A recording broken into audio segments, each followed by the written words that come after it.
Imagine um lugar tranquilo, uma praia comum, famílias aproveitando o verão. E em questão de minutos, uma criança desaparece sem deixar um único vestígio. Nenhum grito, nenhuma pista, nada. Apenas silêncio. O que aconteceu naquele dia se transformou em um dos mistérios mais inquietantes da Austrália, um caso que atravessou gerações, destruiu uma família e desafia a polícia até hoje. E quanto mais você descobre, mais impossível parece entender como alguém pode simplesmente sumir assim. Hoje você vai conhecer cada detalhe desse enigma que, mesmo após mais de meio século, continua sem respostas. Prepare-se.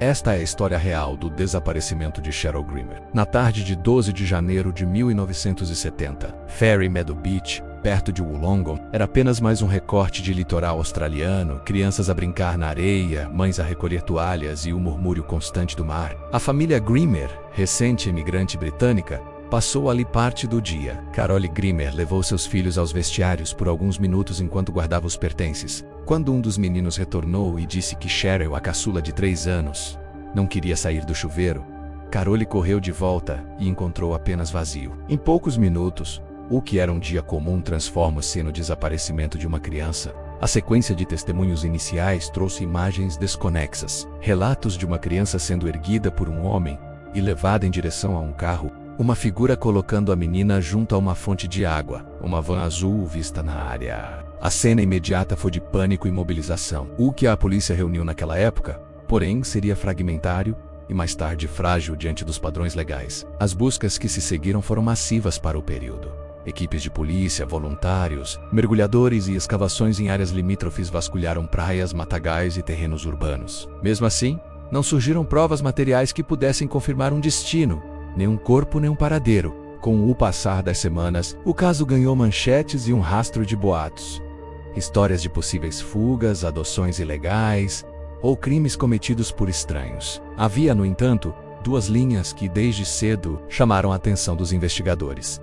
Relatos de um homem visto com a criança e a menção recorrente de um veículo suspeito. Ainda assim, as limitações forenses e procedimentais da época, unidas à ausência de uma pista de ligação inequívoca, fizeram com que o caso lentamente esfriasse na agenda policial. Um desenvolvimento determinante surgiu apenas um ano depois. Em 1971, um jovem confessou à polícia que havia raptado Cheryl e a matado em Balgownie, descrevendo o local onde teria deixado o corpo. Na época, aquela confissão parecia para alguns investigadores conter detalhes que somente quem estava presente poderia. Saber a descrição do maiô realçado a ação de levantar a criança para beber numa fonte e por isso foi guardada como peça potencialmente crucial. Contudo, as investigações seguintes nunca conseguiram, naquela época, localizar restos ou provas físicas que sustentassem a narrativa. A chave desse ciclo foi, portanto, a força probatória futura dessa declaração e a forma como ela seria tratada pelas cortes décadas depois. Durante muitos anos, o caso permaneceu sem resolução, com a família vivendo na incerteza. Mudanças sociais e tecnológicas aconteceram, mas o rastro de Cheryl continuou invisível. Foi apenas com a reabertura mais recente, já no século XXI, que a história ganhou novo fôlego. Investigações reexaminadas, o trabalho persistente de detetives especializados em casos frios e a recuperação de arquivos antigos levaram a polícia a revisitar aquela confissão juvenil de 1971. Em 2016 e 2017, após uma nova análise, a polícia localizou e prendeu um homem que havia sido identificado como possível autor, com a decisão de promover uma acusação baseada em grande parte naquele relato antigo e nas possíveis inconsistências do acusado em entrevistas posteriores. Para a família, a prisão trouxe esperança de respostas após quase meio século de silêncio. O processo que veio a seguir expôs os limites legais de tentar responsabilizar alguém por um crime acontecido há décadas. Quando o caso foi levado ao tribunal, a peça central da acusação foi precisamente a confissão de 1971.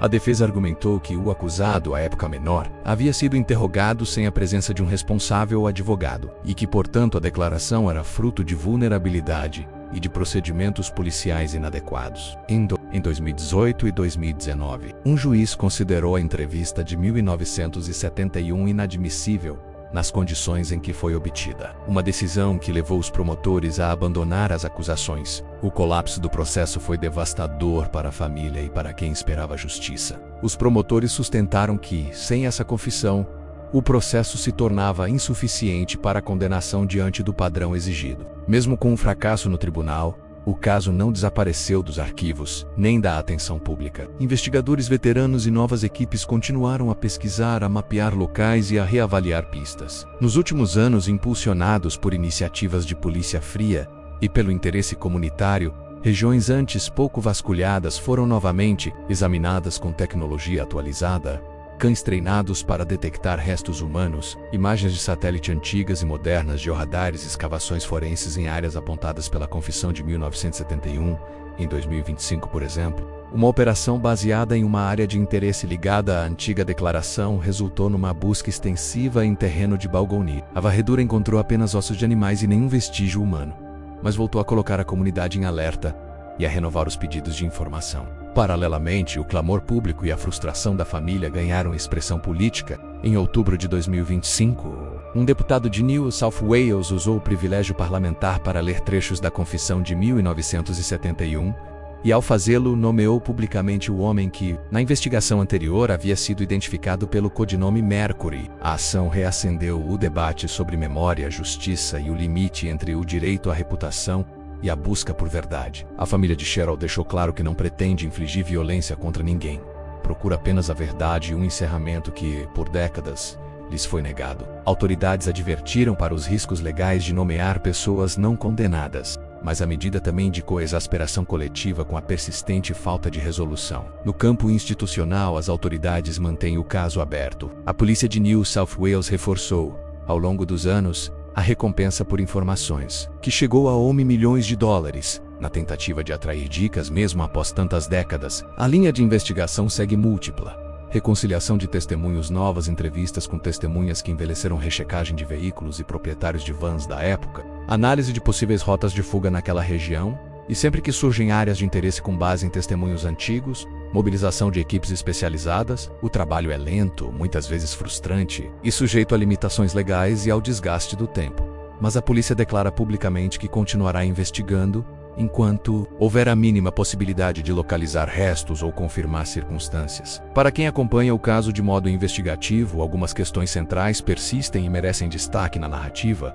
A credibilidade da Confissão de 1971, que inclui detalhes que testemunhas confirmaram ter acontecido. O porquê de falhas procedimentais em 1971 terem comprometido provas decisivas numa fase posterior. A razão pela qual novos métodos forenses e buscas não localizaram vestígios quando os pontos de enterro foram indicados. E o papel da memória coletiva numa comunidade que carregou o episódio por mais de 5 décadas. Essas questões não são apenas acadêmicas. Elas definem se a história de Cheryl será um capítulo finalizado ou um arquivo permanente de incerteza. Por fim, os desdobramentos políticos e comunitários recentes que mantêm o assunto na esfera pública. Em última instância, o caso Cheryl Grimmer é a história de uma perda que atravessou gerações, da luta de uma família por respostas e das limitações humanas e institucionais diante do tempo. É também um lembrete da complexidade de provar judicialmente crimes ocorridos há muito tempo, especialmente quando procedimentos adotados no passado não se alinham com os padrões probatórios exigidos hoje. A investigação segue aberta.